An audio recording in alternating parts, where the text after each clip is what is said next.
नमस्कार, मैं हूं आपके साथ नीलोफर अंसारी और आप देख रहे हैं एम न्यूज 24/7। आइए नजर डालते हैं आज की। फूलपुर व्यापार मंडल के तत्वाधान में जरूरतमंद असहाय लोगों को कंबल वितरण कार्यक्रम का आयोजन किया गया। इस अवसर पर मुख्य अतिथि एडीसीपी आकाश पटेल और विशिष्ट अतिथि प्रदेश अध्यक्ष कुमार गुप्ता उद्योग व्यापार मंडल समिति ने शिरकत की। व्यापार मंडल के पदाधिकारी और सदस्यों ने अन्न और मोमेंटो देकर स्वागत किया और साथ में जिला महामंत्री प्रदीप महामंत्री ब्रिजमोहन लाल रामधनी यादव जिला अध्यक्ष रहे।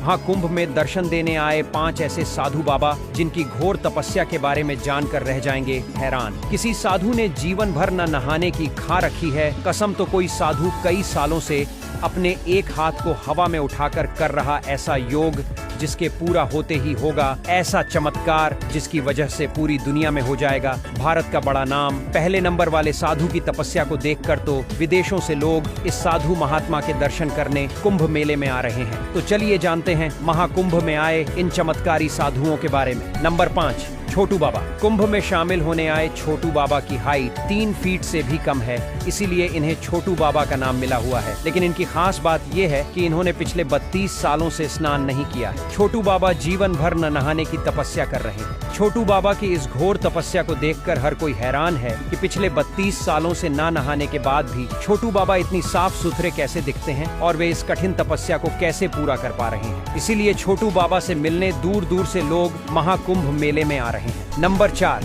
अनाज बाबा। कुंभ में शामिल होने आए अनाज बाबा की खासियत ये है कि ये बाबा पर्यावरण को ध्यान में रखते हुए ऐसी घोर तपस्या कर रहे हैं जो बड़े बड़े संतों के लिए भी कर पाना काफी मुश्किल है। दरअसल इन्होंने पिछले 5 सालों से अपने सर पर कई तरह की फसल उगा रखी है। अनाज बाबा के सर पर बाजरा, गेहूं और चना जैसी कई तरह की फसलें उगी हुई हैं। इन बाबा ने ये घोर तपस्या इसलिए शुरू की थी ताकि ये दुनिया भर में पर्यावरण संरक्षण का संदेश दे सके। नंबर 3, राधेपुरी बाबा। उज्जैन के रहने वाले राधेपुरी बाबा की तपस्या के बारे में जानकर पूरी दुनिया हैरान है। दरअसल राधेपुरी बाबा ने पिछले 15 सालों से अपना एक हाथ हवा में उठा रखा है। उनकी तपस्या के कारण उनके इस हाथ ने काम करना भी बंद कर दिया है, लेकिन इसके बावजूद भी उनका हाथ कभी नीचे नहीं हुआ। राधेपुरी बाबा के नाखून और उंगलियां भी एक दूसरे से जुड़ चुके हैं, जिस वजह से उनकी तपस्या को सबसे कठोर तपस्या भी माना जा रहा है। राधेपुरी बाबा का कहना है कि वे विश्व कल्याण के लिए इस तरह की तपस्या कर रहे हैं और जीवन भर उनका ये हाथ हवा में ही रहेगा। नंबर 2,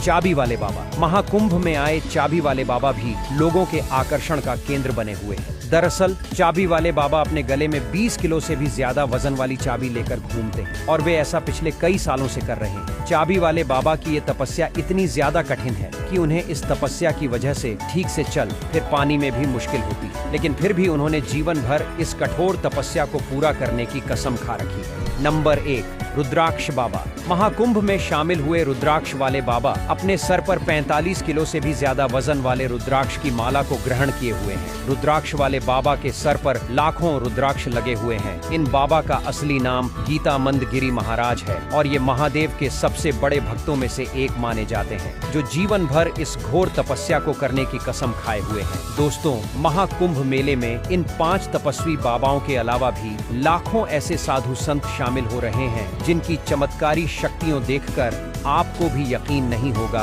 कि ऐसा सच में हो सकता है। अगर ऐसे किसी बाबा से आप भी मिले हैं या आप भी महाकुंभ में आ रहे हैं तो वीडियो में कमेंट करके जरूर बताएं। साथ ही वीडियो के कमेंट में हर हर महादेव लिखना बिल्कुल न भूलें। जो कुंभ में आने वाले लोगों की सुविधा के लिए हमने 1.5 लाख टॉयलेट बनाए।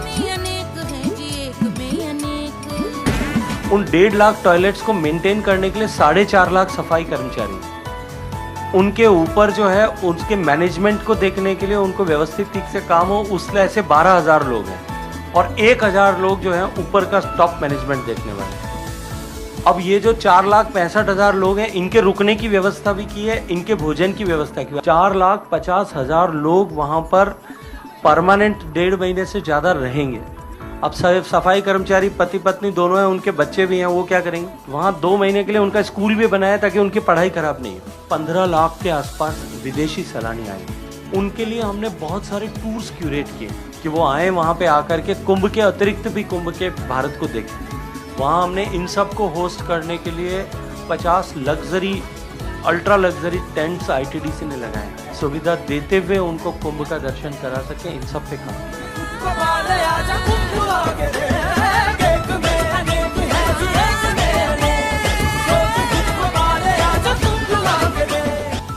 I come from to go for Kumbh Mela.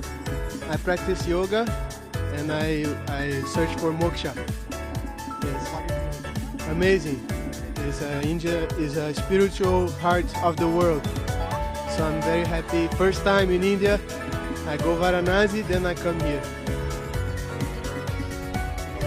I feel amazing. The water is cold, but the heart is warm. Jai Shri Ram.